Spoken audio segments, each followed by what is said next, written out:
Do not follow unlawful orders. Do not follow unlawful orders. That is what multiple Democratic senators and representatives told troops in a video message months ago. They are now being politically persecuted, but breaking news, Donald Trump has now given out unlawful orders. After months and months of the Trump administration posturing towards Greenland, and after them feeling emboldened due to the capture of Maduro without the loss of U.S. military troops, Trump has now ordered his special force commanders to draw up a plan for the invasion of Greenland.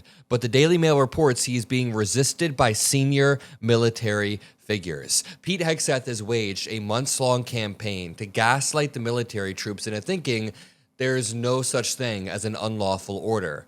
Now we know what he was priming them for. Now we know what J.D. Vance was saying 48 hours ago when he said, quote, "The War Powers Act is fundamentally a fake and unconstitutional law." I can prove to you all with a few clips that the administration has very openly and brazenly been laying the groundwork, laying the legal pretext to invade Greenland. J.D. Vance 48 hours ago. Technicality than any disagreement in policy. If you look at the people who actually voted, every single one of them have supported the administration's plan. Second of all, as the president, I believe himself has already said, every president, Democrat or Republican, believes the War Powers Act is fundamentally a fake and unconstitutional law. It's not going to change anything about how we conduct foreign policy over the next couple of weeks, the next couple of months.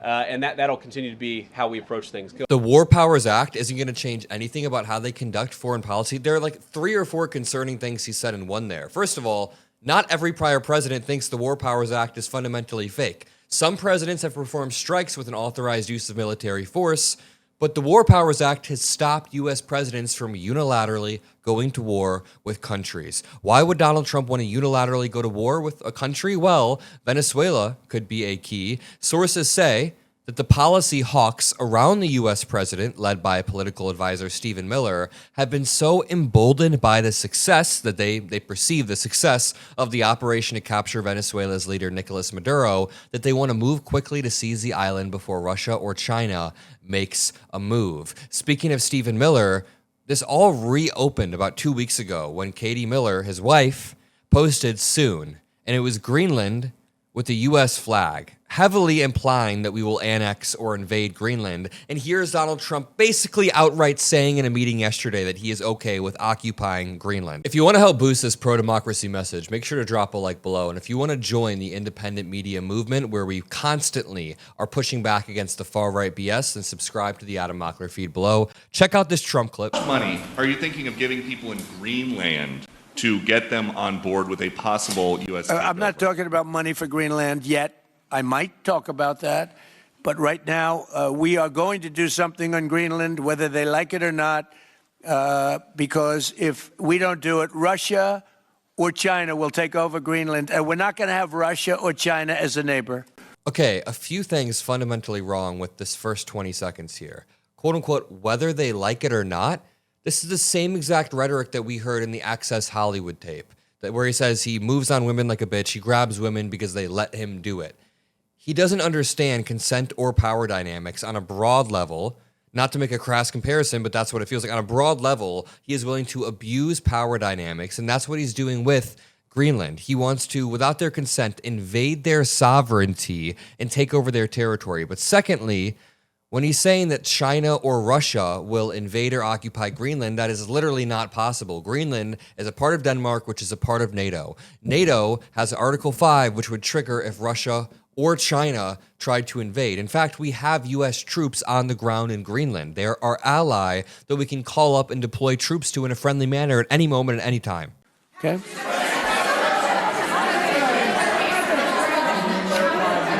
I would like to make a deal, the easy way, but if we don't do it the easy way, we're going to do it the hard way. Why is it so important to you to own it when you have a military presence there, which you could expand to affect the security? Because when we own it, we defend it. You don't defend leases the same way. You have to own it. And, with a nation, look at what happened with Obama with that horrible deal they made with Iran. It was a short term. This is some absolutely psychotic stuff. Back to the article. British diplomats believe that Trump is also motivated by a desire to distract American voters from the performance of the U.S. economy before the midterm elections later this year, after which he could lose control of Congress to the Democrats. There you see it coming together. Donald Trump will be a lame duck president, is close to being a lame duck president due to the Republican caucus in Congress just not being in order. Mike Johnson continues to be subverted. So he's grasping at any power that he can by suppressing opposition, suing the media, by hyper-militarizing blue cities, blue hubs, blue areas. Look at Minneapolis, Minnesota today over the past few days, and using the military to enact regime change abroad. Part of the reason, it's kind of like the chicken and the egg. Part of the reason he's focused so much on international stuff is because he wants to distract from domestic stuff. But part of the reason why his domestic agenda and policy has failed so much is because of how distracted by foreign policy is. None of this is America first. This reads, such a dramatic move would put him at odds with Sir Keir Starmer and would effectively lead to the collapse of NATO. Now, Donald Trump militarily invading and starting a war with Greenland is almost unthinkable. There are some reports that he's trying to make a backdoor deal, and this is a way to scare them and gain leverage, which of course is not okay. You can't point a gun at the head of somebody and say, ha, I was just joking, trying to gain leverage. But listen to this. According to the sources, the president has asked the Joint Special Operations Command, the JCOC, to prepare the invasion plan, but it is being resisted by the Joint Chiefs of Staff on the grounds that it would be illegal and would not be supported by Congress. One source said, quote, they have tried to distract Trump by talking about less controversial measures, such as intercepting Russian ghost ships, a clandestine network of hundreds of vessels operated by Moscow to evade Western sanctions, or launching a strike on Iran, which they are reportedly talking about doing tonight or tomorrow. Diplomats have wargamed what they describe as an escalatory scenario under which Trump uses force or political coercion over Greenland's links to Denmark. Let me point out a key line up here. Essentially, a lot of the Joint Special Operations Command, the JSOC, said they're not going to do this on the grounds that it would be illegal. Do you guys remember when Pete Hegseth was throwing an absolute fit because Alyssa Slotkin, Senator Mark Kelly, and a few others, Representative Jason Crow, came out and said, do not follow illegal orders?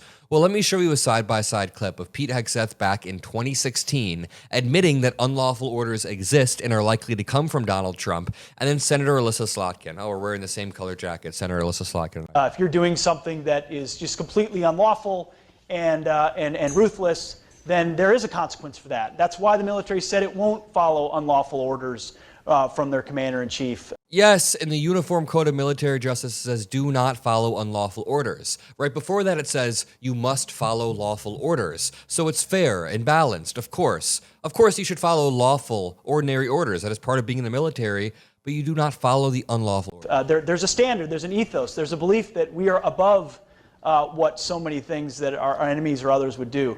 Our laws are clear. You can refuse illegal orders. Okay, so it's short coming from Alyssa Slotkin, but it's just basically exactly what they say in the video over and over. You can refuse illegal orders. We also have breaking news that British officials have met with Germany and France to start the preparations for deploying a military force to Greenland, but it's awkward. It's awkward because U.S. troops are in Greenland. We already have a lot of U.S. troops in Greenland and like a joint military operating base, so it's crazy that Trump is even floating this. Let me remind you, Donald Trump Jr. and TPUSA founder Charlie Kirk were in Greenland about a year ago exactly, January 7th, 2025. It's like the king thinks he's sending his firstborn son over to the land that he's about to conquer. Why am I also wearing the same jacket as Donald Trump Jr. and Alyssa Slotkin? Okay, this is weird. But back to this article right here.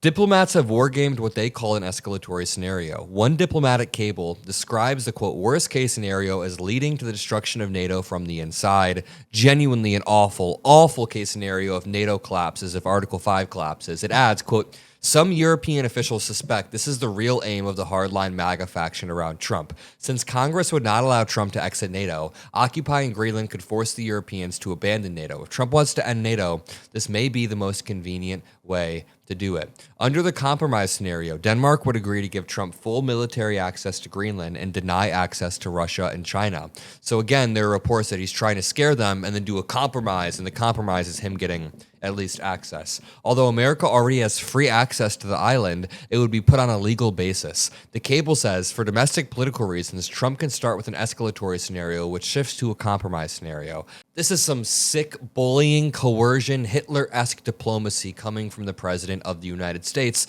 and I'm not afraid to say that. I'm somebody who doesn't use a Hitler analogy often, but when it comes to people like Stephen Miller, and when it comes to the way Donald Trump is talking about annexing territories or scaring territories or breaking treaties, yeah, of course we can make that comparison. Now let me just tie it all up in a nice J.D. Vance-sized bow, because remember at the beginning of the video, J.D. Vance is calling for Trump to be able to unilaterally go to war. At the same time, Katie Miller is saying soon. At the same time, Trump is saying this, while Pete Hegseth is saying you must follow all orders, even if they're unlawful. It is very clear what is happening here, and I'm going to leave it there. I love you all. Drop a like, drop a blue heart, and peace out.